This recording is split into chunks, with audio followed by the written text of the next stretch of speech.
ഇതാരുടെ കടാര? എങ്ങനെ ഇവിടെ വന്നു? ഈ മുറിയിൽ ആരോ കടന്നു വന്നിട്ടുണ്ട്.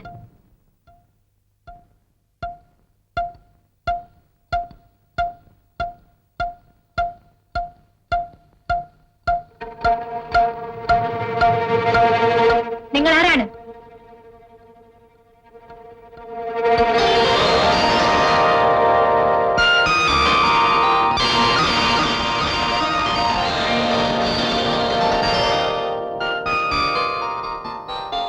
ക്ഷമിക്കണം, കൊച്ചുതമ്പുരാട്ടിയുടെ കിടപ്പറയാണെന്ന് അറിഞ്ഞില്ല. ഒരു ഏറ്റുമുട്ടലിനിടയിൽ അബദ്ധത്തിൽ ഇവിടെ കടന്നുപോയതാണ്. അസമയത്ത് ഈ അന്തഃപുരത്തിൽ കിടക്കുന്ന അന്യപുരുഷനുള്ള ശിക്ഷ എന്താണെന്ന് അറിയാമോ? എന്ത് ശിക്ഷ കൽപ്പിച്ചാലും സ്വീകരിക്കാൻ തയ്യാറാണ്. എങ്കിൽ വരൂ.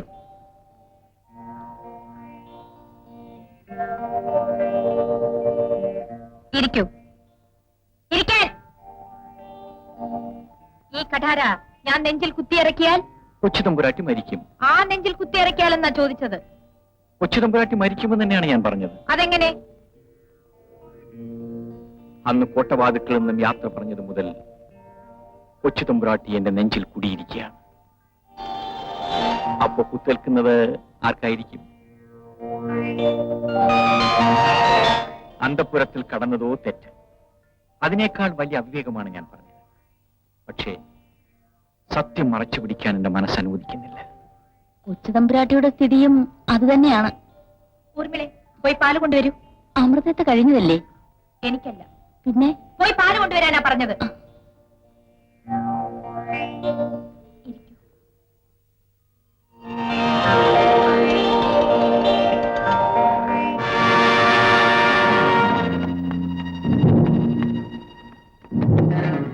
നിൽക്കൂ.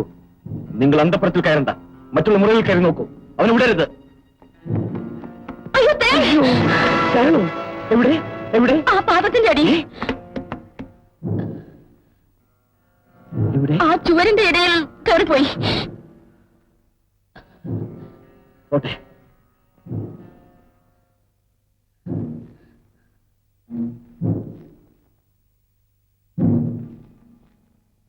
നിൽക്കൂ. അനുവാദം കൂടാതെ ഈ അസമയത്ത് അന്തഃപുരത്തിനകത്ത് എന്തിനു വന്നു? കൊട്ടാര വളപ്പിൽ കടന്ന് ഭടന്മാരുമായി ഏറ്റുമുട്ടിയ ഒരു തെമ്മാടി ഇവിടെ ഏതോ മുറിയിൽ ഓടിക്കയറി. അവനെ തിരഞ്ഞു വന്നതാണ്. ഇവിടെ ആരും വന്നില്ല. ഇവിടെ എവിടെയെങ്കിലും ഒളിച്ചിരിപ്പുണ്ടെങ്കിലോ? സതിക്ക് അപകടം സൂക്ഷിക്കാതെ സൂക്ഷിക്കേണ്ടത് എന്റെ കടമയല്ലേ? അത് ശരിയാ. ആട്ടെ, അങ്ങ് എപ്പോഴാണ് പോകുന്നത്? ഇവിടെ നിന്നോ? അല്ല, നാഗമാണിക്യം കൊണ്ടുവരാൻ. നമുക്ക് മാത്രമേ അതിന് കഴിയൂ എന്നെല്ലാവർക്കും അറിയാം.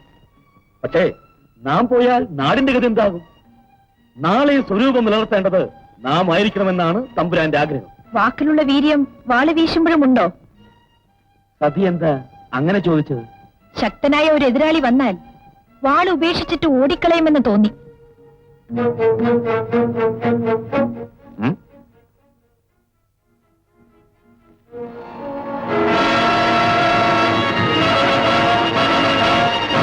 ഇത് എന്റേത്. ഇതിനു മുൻപൂടെ കണ്ടിട്ടില്ല. പടത്തലവൻ കാണാത്ത പലതുമുണ്ട് ഇവിടെ. നല്ല ഭംഗിയുള്ള കഠാര. കഠാര കാഴ്ചയ്ക്ക് ഭംഗിയുള്ളതായിരുന്നാൽ മാത്രം പോരാ, മൂർച്ചയും വേണം. കുത്താനുള്ള കരുത്തും കഴിവും കരങ്ങൾക്കും ഉണ്ടാവണം. പോവുകയല്ലേ? ഈ കിടപ്പറ ഞാനും പങ്കുവെക്കുന്നൊരു ദിവസം വരും. അന്ന് ഈ തൽപ്പത്തിൽ കിടക്കുന്നത് സതിയായിരിക്കില്ല.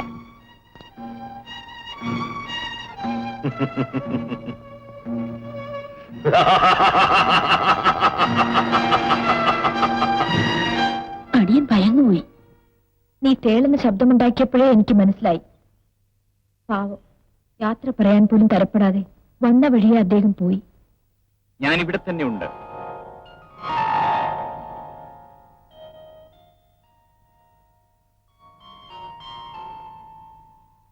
നാളെ എനിക്ക് പൊന്നു തമ്പുരാനെ ഒന്ന് മുഖം കാണിക്കണം.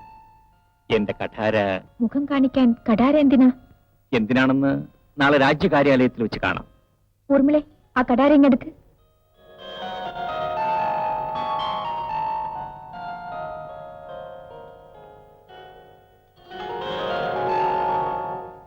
ഞാൻ വരട്ടെ. നമുക്ക് ഇനിയും കാണാം. സൂക്ഷിച്ചു പോണേ.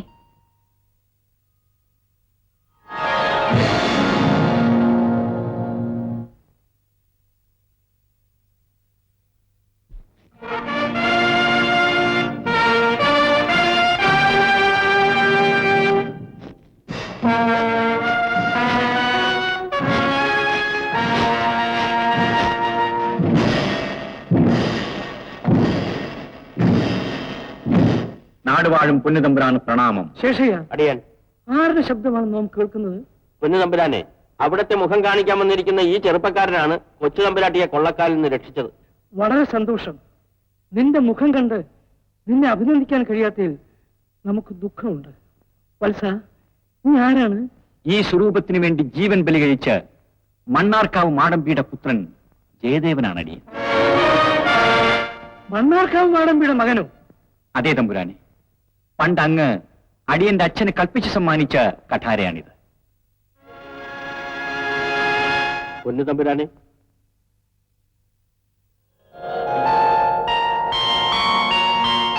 അതേ കഠാര, പടക്കളത്തി വെച്ച് നമ്മുടെ ജീവൻ രക്ഷിച്ചതിന് അന്ന് നാം സമ്മാനിച്ച കഠാര. മണ്ണാർക്കാട് മാടമ്പിയുടെ കുടുംബം ചുറ്റി ചാമ്പലാക്കാൻ നാം കൽപ്പിച്ചതായി ഉപ്പിടിച്ചവനോട് പറയും. പക്ഷേ മണ്ണാർക്കാവ് മാടമ്പിയെ നാം തെറ്റിദ്ധരിച്ചു. ആ കുടുംബത്തെ നാം അവശേഷമാക്കി. ഇല്ല തമ്പുരാനെ, ഇളയുടെ മണ്ണ് അടിയനെ രക്ഷപ്പെടുത്തി കൊണ്ടുപോയി വളർത്തി ആയുധാഭ്യാസം ചെയ്യിച്ചു. ഇനിയുള്ള കാലം അങ്ങയെ സേവിച്ച് കുടുംബത്തിന്റെ പാരമ്പര്യം നിലനിർത്തണമെന്നാണ് അടിയന്റെ ആഗ്രഹം. ഇന്നു മുതൽ നമ്മുടെ ഒന്നാം പടയുടെ നായകനായി നിന്നെ നാം നിയമിച്ചിരിക്കുന്നു. തമ്പുരാനെ, വർഷങ്ങളെ അവിടത്തെ സേവിച്ചു കഴിയുന്ന അടിയനെ പിന്തള്ളിക്കൊണ്ട് ഈ പദവി ജയദേവന് നൽകുന്നതിൽ അടിയന് പ്രതിഷേധമുണ്ട്. വീരഭദ്ര, നിന്റെ അച്ഛൻ ഇരുൾക്കുട്ടിയ ദ്രോഹത്തില് നിന്റെ കുടുംബത്തിലെ എല്ലാ അംഗങ്ങളെയും നമുക്ക് വാളിനിരയാക്കാമായിരുന്നു. പക്ഷേ നിന്റെ അച്ഛൻ മരിക്കുന്നതിന് മുമ്പ് എല്ലാ കുറ്റങ്ങളും ഏറ്റുപറഞ്ഞ് മാപ്പപേക്ഷിച്ചുകൊണ്ടാണ് നിന്നെ വളർത്തിയെടുത്ത് ഈ പദവിയിലെത്തിച്ചത്. മണ്ണാർക്കാവ് മാടമ്പിയോട് നാം ചെയ്ത പാതകത്തിന് പരിഹാരമായിട്ടെങ്കിലും ജയദേവനെ പടത്തലവനാക്കിയേ പറ്റൂ. ശേഷയ്യ, അടിയൻ. നാളെ തന്നെ ജയദേവൻ ഉദ്യോഗത്തിൽ പ്രവേശിക്കട്ടെ. അടിയൻ. അടിയന്റെ അപേക്ഷയുണ്ട്. പറയൂ. അവിടുത്തെ തൃക്കണ്ണുകൾക്ക് കാഴ്ച ലഭിക്കാനായി നാഗമാണിക്യം പ്രതിവിധിയായി നിർദ്ദേശിച്ചിരിക്കുകയാണല്ലോ. അത് തേടിപ്പിടിച്ചു കൊണ്ടുവന്ന് അവിടുത്തെ കാഴ്ച തെളിയിച്ച ശേഷമേ അടിയൻ ഈ പദവി ഏറ്റെടുക്കാൻ ആഗ്രഹിക്കുന്നുള്ളൂ. ജയദേവ, നീ മണ്ണാർക്കാവ് മാടമ്പിയുടെ മകൻ തന്നെ. നിന്റെ അപേക്ഷ നാം അനുവദിച്ചിരിക്കുന്നു. ഇനി വിടകൊള്ളാൻ അടിയൻ അനുമതി തന്നാലും. പോയി വിജയിച്ചു വരൂ.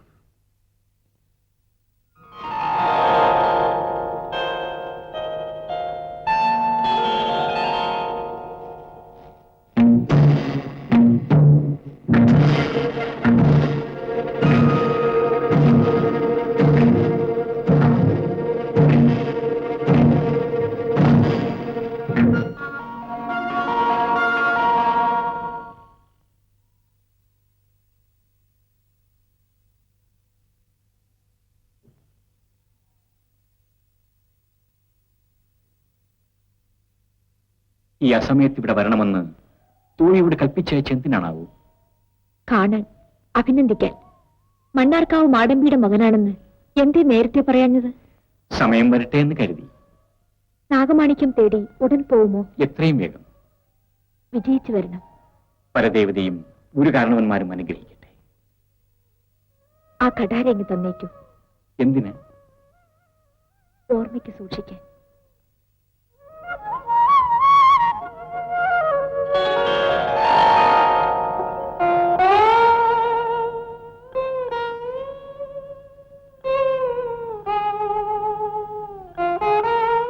എന്താ കണ്ണു നിറഞ്ഞത്?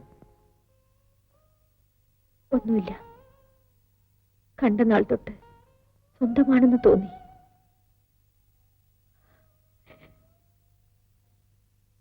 ഇനി എന്നാ കാണുക? കരയാതെ. ഇവനെ പിടിച്ച് തുറങ്ങി കളയ്ക്കോ? അരുതേ, അരുതേ. പടത്തലവൻ നിലയ്ക്ക് ഞാൻ നിയമം നടപ്പാക്കുകയാണ്. അന്തപ്പുര പരിസരത്ത് അന്യപുരുഷൻ വരരുതെന്നാണ് നിയമം. ഇവരത് ലംഘിച്ചിരിക്കുന്നു. കൊണ്ടുപോകൂ.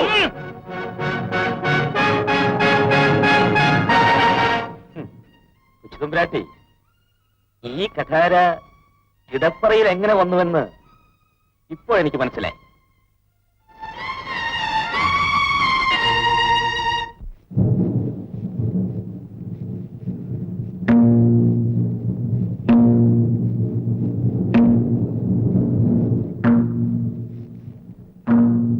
സേനാനിയത്ത്, നിനക്ക് സിംഹാസനത്തിലിരിക്കണം, രാജകുമാരിയെ പരിഗ്രഹിക്കണം.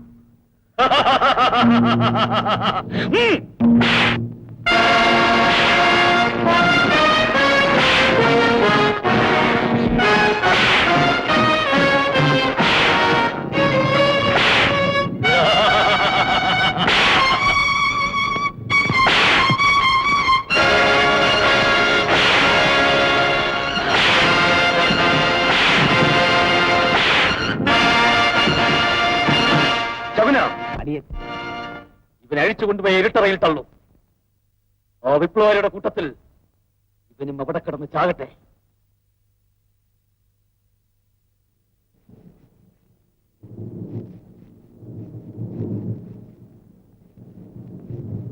ജയദേവ,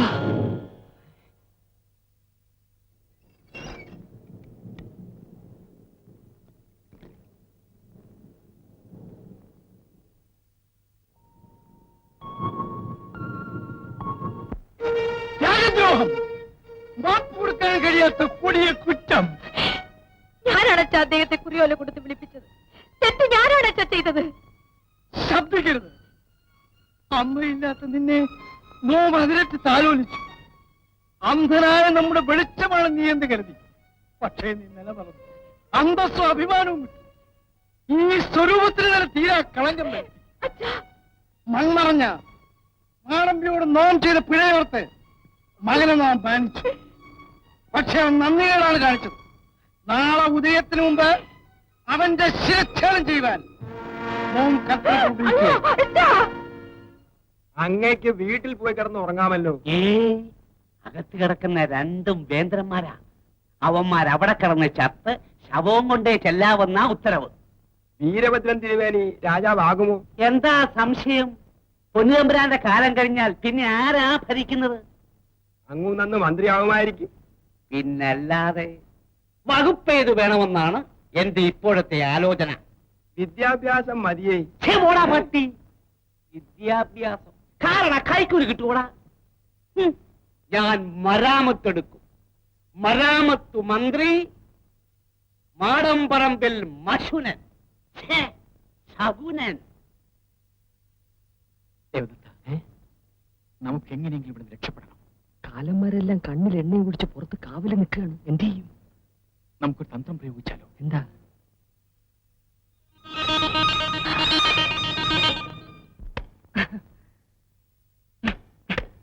ദേവദത്ത, ശബ്ദമുണ്ടാക്കാതെ. പിന്നെ ആഴത്തിൽ കുഴിക്ക്. എന്നിട്ട് മണ്ണ് നല്ലപോലെ ഇട്ട് മൂടണം. നിങ്ങളെ സമ്മതിച്ചിരിക്കുന്നു. രാജകുമാരി തന്ന ഈ ആഭരണം ആരും കാണാതെ ഇതിനകത്ത് കൊണ്ടുവന്നല്ലോ. അതൊക്കെ ഞാൻ കൊണ്ടുവന്നു. പിന്നെ ഇതിന്റെ വില എന്താണെന്ന് അറിയാമോ? 5 ലക്ഷം വരാഹന. ഞാൻ വിചാരിച്ചു ആ ശകുനി ഇത് കണ്ടുപിടിക്കുമെന്ന്. നിന്നെ ആദ്യം വിടാം. അന്നേരം നീ എടുത്തോണ്ടങ്ങ് പൊയ്ക്കോ. ദേവദത്ത, പതുക്കെ. ആരെങ്കിലും കേട്ടത് തന്നെ. 5 ലക്ഷം എടാ, പതുക്കെ പതുക്കെ. ഓ, ശബ്ദമുണ്ടാക്കിയതാ. അയാളെ കേട്ടത് തന്നെ.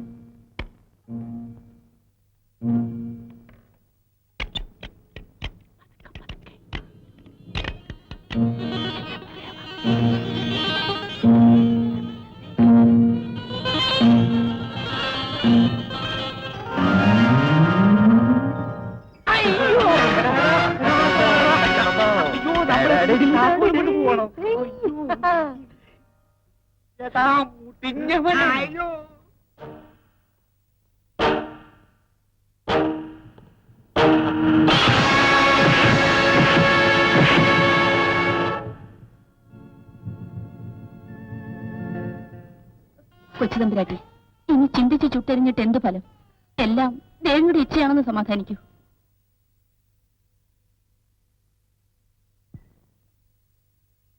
നീ ഇവിടെ നിൽക്ക്, ഞാനിപ്പോ വന്നേക്കാം. ശരി.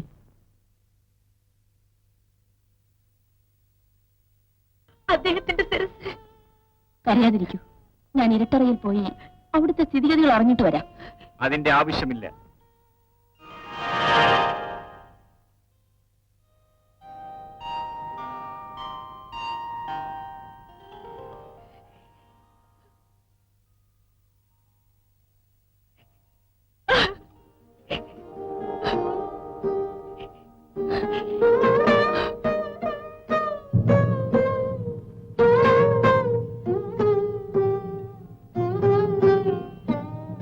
ഞാൻ മൂലം എന്തൊക്കെ സഹിക്കേണ്ടതായി വന്നു. അതൊന്നും സാരമില്ല. എനിക്ക് യാത്രാനുമതി തരും. ഇനി എന്താണ് തമ്മിൽ കാണുന്നത്? പൊന്നുതമ്പുരാന് വേണ്ടി നാഗമാണിക്യം തേടിയാണ് ഞാൻ പോകുന്നത്. ഈ ലോകത്തെവിടെയുണ്ടെങ്കിലും ഞാനത് കൊണ്ടുവരും. എന്റെ തമ്പുരാനെ, ദേവി കടാക്ഷത്താൽ പൊന്നുതമ്പുരാന് കാഴ്ച കിട്ടുകയും സതി എന്റേതായി തീരുകയും ചെയ്യുമെന്നാണ് എന്റെ വിശ്വാസം.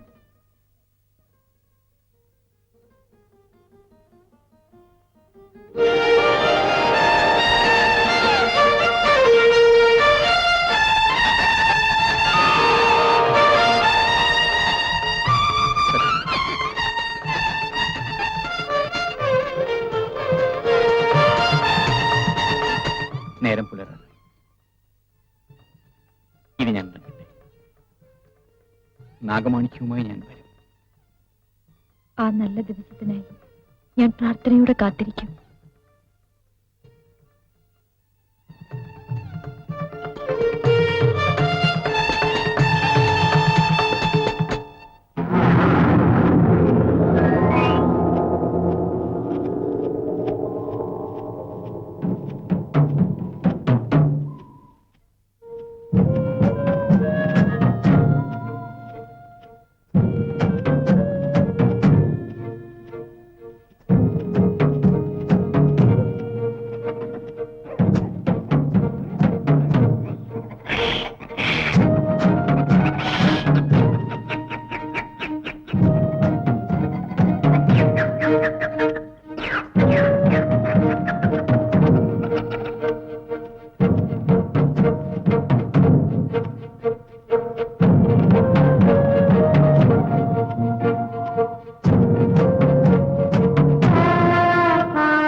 ഈ കാട്ടിനകത്ത് ശിവലിംഗവും മണ്ഡപവും ഒക്കെ എങ്ങനെ വന്നു? കാടാകുന്നതിന് മുമ്പ് പണ്ട് വല്ലവരും കെട്ടിയതായിരിക്കും. എന്റെ പൊന്ന് ജയദേവാ, എനിക്കിനി ഒരടി നടക്കാൻ വയ്യ. ശരി, എന്നാൽ ഈ രാത്രിയിൽ നമുക്ക് ഇവിടെ തന്നെ വിശ്രമിക്കാം. അയ്യോ, വളരെ സന്തോഷം.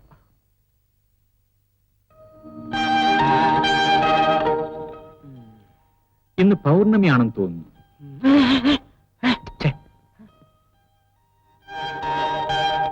ആ ശരിയാ, വെട്ടത്തേടൊന്നുറങ്ങാം.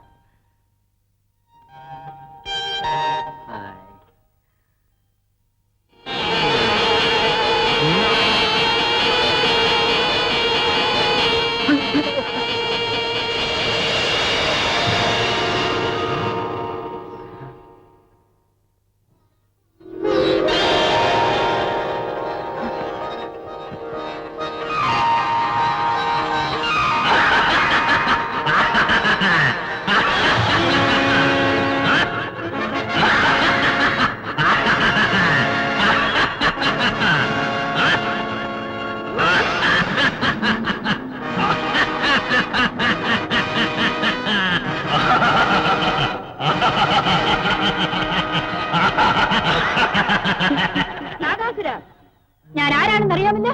നീ ശ്രവണ നാഗരാഗണിയായ ചക്ഷുകയുടെ തോഴി. ശാപമേ കണ്ടെങ്കിൽ എന്നെ ഉപദ്രവിക്കാതെ ഇവിടുന്ന് പോകും. ഇല്ല, ഞാൻ പോകില്ല. നിന്നെ മോഹിച്ചതിന് നിന്റെ റാണി നാഗലോകത്ത് നിന്ന് എന്നെ പുറന്തള്ളി. അന്ന് മുതൽ ഞാൻ കാത്തിരിക്കുകയാണ്. പൗർണമി ദിവസം നീ ഇവിടെ പൂജയ്ക്ക് വരുമെന്ന് എനിക്കറിയാം. ഇനി നിന്നെ ഞാൻ വിടില്ല.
നിങ്ങൾ എന്റെ ജീവൻ രക്ഷിച്ചു.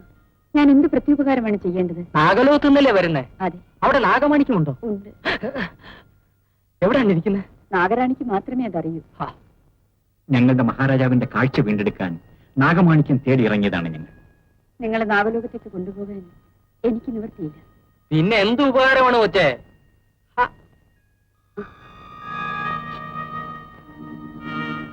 ഇതാ, ഈ മോതിരം കയ്യിലിരിക്കട്ടെ. നാഗകവാടത്തിൽ ഈ മോതിരം കാണിച്ചാൽ ഗുഹാമുഖം തുറക്കും. അകത്ത് കിടന്ന നാഗമാണിക്യം നിങ്ങൾ അന്വേഷിച്ച് കണ്ടുപിടിക്കണം. അത് ഞങ്ങൾ ഏറ്റു. അകത്തുണ്ടാകുന്ന ദുർഘടങ്ങളിൽ നിന്നും രക്ഷ നേടാനും ഈ മോതിരം മതി. പക്ഷേ ഞാനാണ് നിങ്ങൾക്ക് വഴി പറഞ്ഞു തന്നതെന്ന് ആരും അറിയരുത്. ജീവൻ പോയാലും ആരെയും അറിയിക്കുകയില്ല. എങ്കിൽ